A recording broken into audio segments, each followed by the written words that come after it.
ഇന്നത്തെ ദൈവവചന ചിന്തയ്ക്ക് ആധാരമായി ഉൽപ്പത്തി പുസ്തകം 26-ാം അധ്യായത്തിന്റെ 22-ാമത്തെ വാക്യം.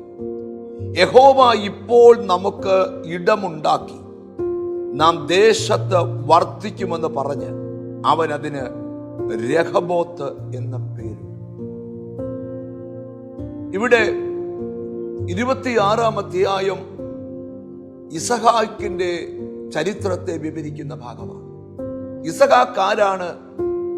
അബ്രഹാമിന്റെ വാഗ്ദത്ത സന്തതിയാണ്. അബ്രഹാമിന്റെ കാലത്തുണ്ടായ പോലൊരു ക്ഷാമം ഇസഹാക്കിന്റെ കാലത്തും ഉണ്ടായി. ഇസഹാക്ക് മിസ്രൈമിലേക്ക് പോകാൻ തുടങ്ങിയപ്പോൾ ദൈവം പറഞ്ഞു, പോകരുത്, നീ ഈ ദേശത്ത് പാർക്ക്, ഞാൻ നിന്നെ അനുഗ്രഹിക്കാം. നാം ഏത് ദേശത്ത് പാർക്കണം, എവിടെ വീട് വെക്കണം, എവിടെ ജോലി ചെയ്യണം, അതെല്ലാം ദൈവത്തിന്റെ തീരുമാനമായിരിക്കട്ടെ എന്ന് ഈ വചനത്തിന്റെ തുടക്കത്തിലേ ഞാൻ പറയും. ഇന്നത്തെ വചനത്തിനകത്തൊരു സന്ദേശമുണ്ട്. മാനുഷിക ആലോചനയല്ല ദൈവത്തിന്റെ ആലോചന. നിന്റെ പാർപ്പിടം സംബന്ധിച്ച് ദൈവം നിനക്കൊരു ഇടമുണ്ടാക്കാൻ പോവുകയാണ്. നീ ഒരിക്കൽ പോലും കണ്ടിട്ടില്ലാത്ത, മുൻപരിചയങ്ങളില്ലാത്ത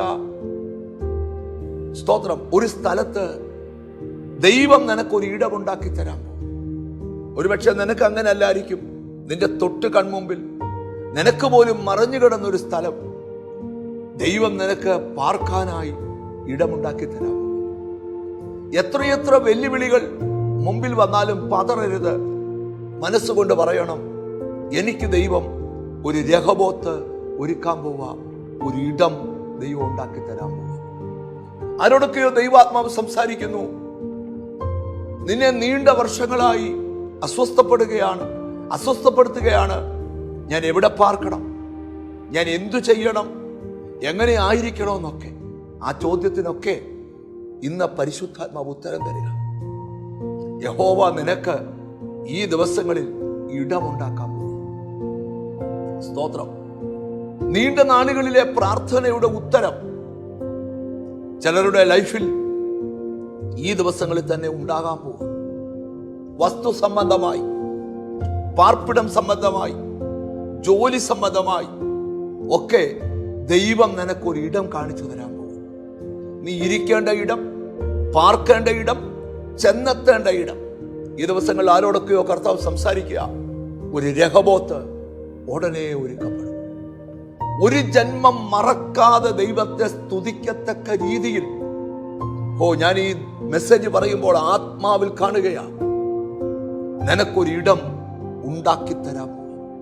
അങ്ങനെ വിശ്വസിക്കാം. ഞങ്ങളുടെ കർത്താവേ, സ്വർഗസ്ഥ പിതാവേ, ഞങ്ങളെ നിയന്ത്രിക്കുന്നൊരു ദൈവമുണ്ടെന്നും ഞങ്ങൾക്കൊരു ഇടമുണ്ടാക്കി തരുമെന്നും ഞങ്ങൾ വിശ്വസിക്കുക. എന്നോട് ചേർന്ന് പ്രാർത്ഥിക്കുന്ന മക്കളെ നിന്റെ നാമം ചൊല്ലി പിതാവിന്റെയും പുത്രന്റെയും പരിശുദ്ധാത്മാവിന്റെ നാമത്തിൽ അനുഗ്രഹിച്ചു പ്രാർത്ഥിക്കുന്നു. അവർ അനുഗ്രഹിക്കപ്പെടട്ടെ, യേശു ക്രിസ്തുവിൻ നാമത്തിൽ തന്നെ. ആമേൻ. ഈ ദിവസങ്ങളിൽ നിനക്ക് ഇടമുണ്ടാക്കി തരും. ഉടനെ ഒരു രഹബോത്ത് ആമേൻ നിനക്കുണ്ടാകും. അങ്ങനെ സംഭവിക്കും. God bless you.